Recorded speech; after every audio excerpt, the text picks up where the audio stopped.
ఎవడిచ్చాడండి అధికారం నీకు? నాకు చెప్పు ముఖ్యమంత్రి గారు. దేశానికి రాజువా నువ్వేమన్నా? క్రౌన్లెస్ కింగ్ వాయింది. భారత రాజ్యాంగం ఏం లేదా? ఇష్టం వచ్చినట్టు మంది బ్యాంకులను మొత్తం లోబర్ చేసుకొని డబ్బులు వసూలు చేస్తావు. వీలవుతుందా? ప్రజెంట్ లాస్ అలౌ చేస్తాయా? నువ్వు రాస్తేవి అలా పేపర్లలో ఫ్రంట్ పేజీలలో వార్తలు వచ్చాయి, ఇంగ్లీష్ పేపర్లో, తెలుగు పేపర్లో అన్ని వార్తలు వచ్చాయి, టీవీలలో చర్చలు అయిపోయాయి. ఖతం, నీ పని అయిపోయింది. నీకు సెన్సేషనలిజం అయిపోయింది. పేపర్లో వార్తలు వచ్చినాయి.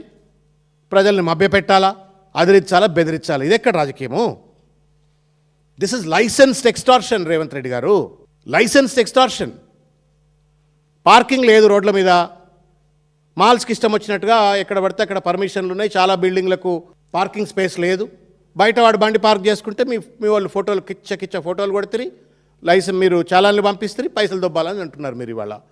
This is nothing but licensed government extortion. ఇది పోలీసు వాళ్ళను మనము కలెక్షన్ ఏజెంట్లు ఉంటారు చూడ్రి, ప్రైవేట్ లోన్స్ అట్లా లెక్క పోలీసు వాళ్ళను టార్గెట్ డ్రివెన్ చాలాన్ కలెక్షన్ ఏజెంట్ల లెక్క ఇవాళ ప్రభుత్వం మార్చేస్తున్నట్టుగా కనబడతా ఉంది.